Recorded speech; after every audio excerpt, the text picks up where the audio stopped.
Alright, so this video is para sa ating nag-request sa kanyang piso wifi.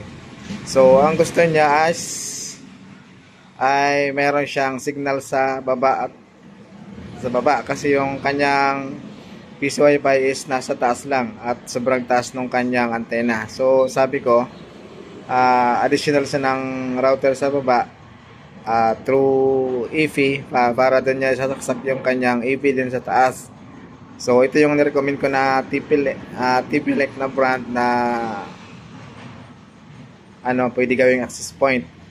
So yun, ito yung kanyang model, yan.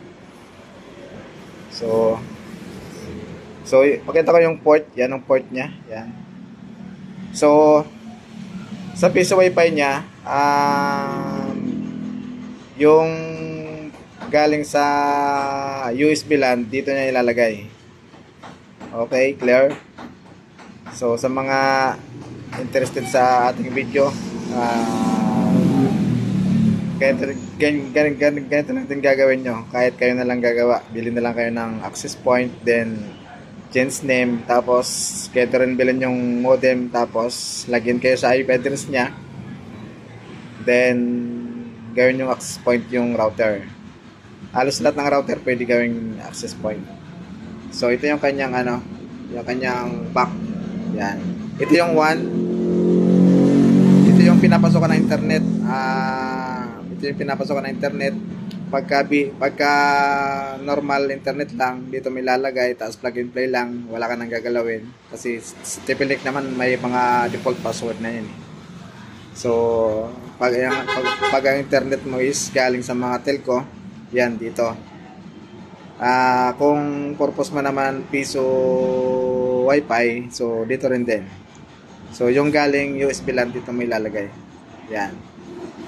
So itong apat na to apat na port para sa RJ45. Dito may lalagay yung antena mo na isa o kaya apat na antena na gamit mo. Depende sa'yo kung ilan gusto mo. Basta ang max na lang 4. Pero request ni Sir, ang antena niya is isa lang. So isa lang niya gumagamit. Tapos yung signal niya, mayroon na sa baba, mayroon pa sa taas. So ang pinaka-signal niya sa baba, ito na yung router na to. So Sir, maliwanag, di ba? So yun. So halimbawa, mayroon tayo dito ng dalawang sample na AP110 yan. Yan. So ito na yung para dito sa isa, port 1. Ito naman isa para sa port 2. So yun, malakas na yung wifi mo, Sir. So ganun lang kasimple.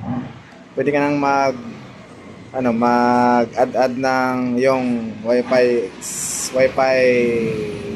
antenna. So yun. Saka ang kagandahan dito, ito mga ka-PC, itong router is dual band na to. Meron na siyang 5G. Ito wala pa tong 5G, 4 point lang to. Yan.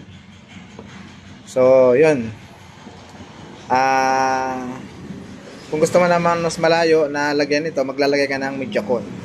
Halimbawa 300 meters. Pero pagka 50 meters lang, 50 meters, kahit land to land lang, okay na. Pero kung pumalo ka na ng 70 to 100, pwede ka na maglagay ng MediaCon. Yan. Okay, thank you. Salamat sa nag-request.